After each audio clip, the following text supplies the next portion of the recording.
Brought to you by the Every Dollar app. Start budgeting for free today.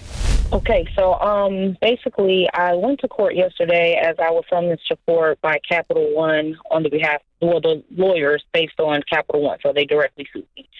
The lawyer approached me in court to settle out, but the settlement was the debt overall is $7,000 with the court fees, and so they pretty much told me I could settle out for $6,000. With interest that would incur if I was on a monthly payment. I was trying to do a lump sum, but I can't afford that. I'm in economic hardship, and I explained that to the lawyer, and they're playing hardball, and I'm trying to find out how can I go about settling for a lower amount. Well, wow.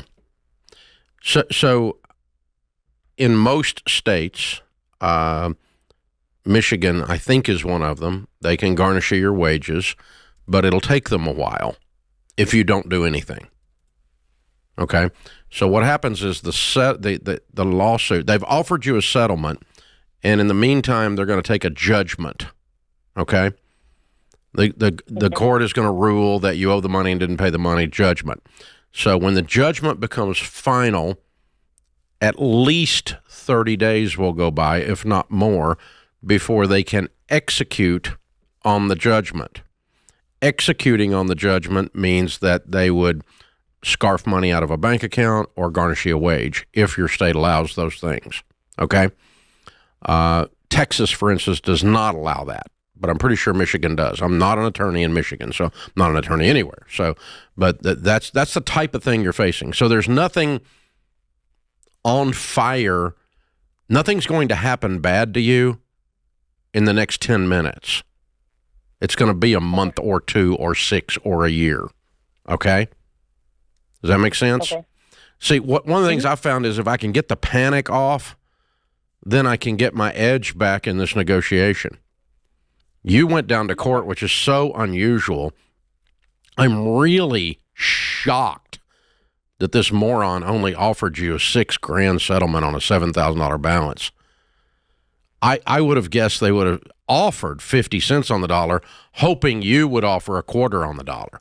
We generally can get most of these bad credit card debts to settle for somewhere around, 15 to 20 cents on the dollar. All we do is just call them up and yell at them.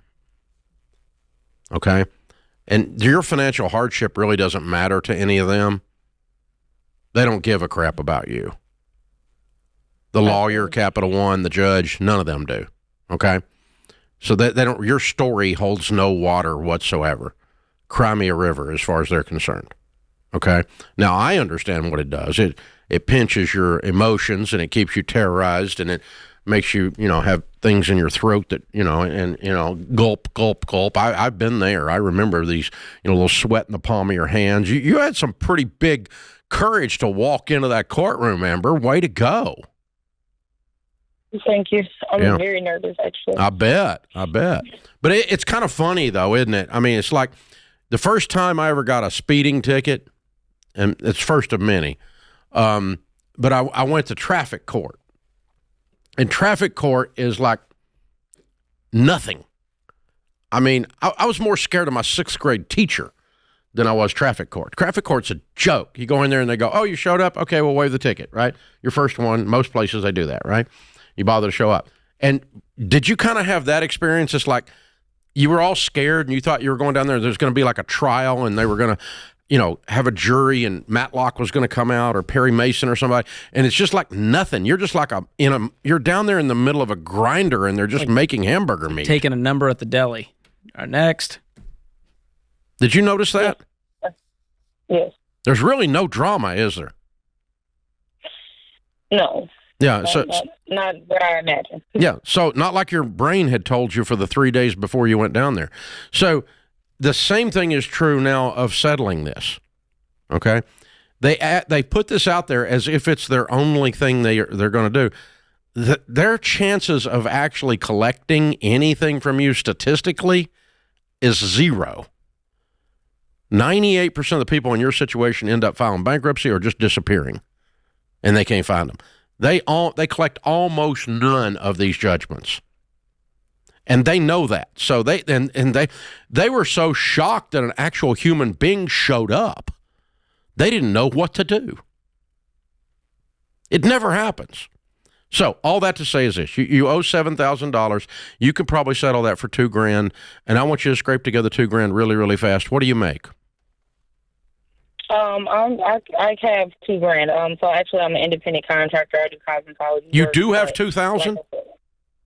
I tried to set. So I ended up calling them back yesterday after the court hearing because I had to do another motion to say payment installments of I could afford $100. No, don't do any payment. No payment installments. No, do not give me any payments. Okay. No. Well, I already have the motion put in file day, so I don't know what to do with that. Like I had to do another motion for them, For payments, you took an installment plan as a motion? Yeah. Okay, call the judge and tell him you can't do it. Okay. Just tell him pull that out. Because it's just say, I looked at my budget, Your Honor, I'm sorry, I can't do it. I can settle with them for $2,000, and that's all I can do. I don't have room in the budget to do this. I was just scared, and I shouldn't have filed that. I'm sorry. And just tell the court clerk that, and tell them to pull the motion off the docket. Okay? Okay. They'll do it. And then call up Capital One boy and tell him that you talked to your financial advisor, and your financial advisor told you to file bankruptcy if he won't take the $2,000. Because I just told you to do that. I really don't want you to do that, by the way. But I did just tell you that, so you can tell him I said that. I mean, yeah, I honestly was my next option because...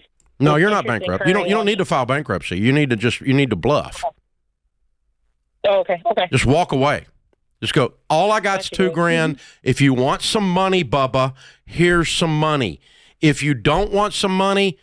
We got nothing else to talk about because I'm not paying you payments. And if you come after me and start messing with my paycheck, I'm going to file bankruptcy on you. So you're going to get nothing. I'm a Chapter 7. Tell him this. Tell him my financial advisor said I'm a Chapter 7 looking for a place to happen. Oh, okay.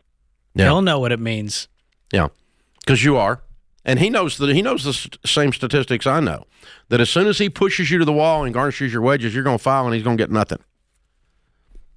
Now, I am not saying you're bankrupt. You're not, Amber, because you're going to scrape together $2,000. Now, here's what we're going to do.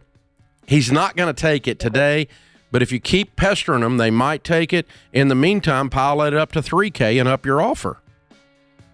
And keep upping it until you get it settled. And settle it for a lump sum for pennies on the dollar, 50 cents on the dollar max. 3,500 is max. Until then, just beat the snot out of them. Just worry them. Call them every day. Y'all ready to take some money? I got money. Y'all want the money? When are y'all going to take my money? I'm begging you to take my money. I'm calling you to take my money. You don't have to call me. I'm calling you. And just have fun with this. Create your free every dollar budget today, the simplest way to budget for your life.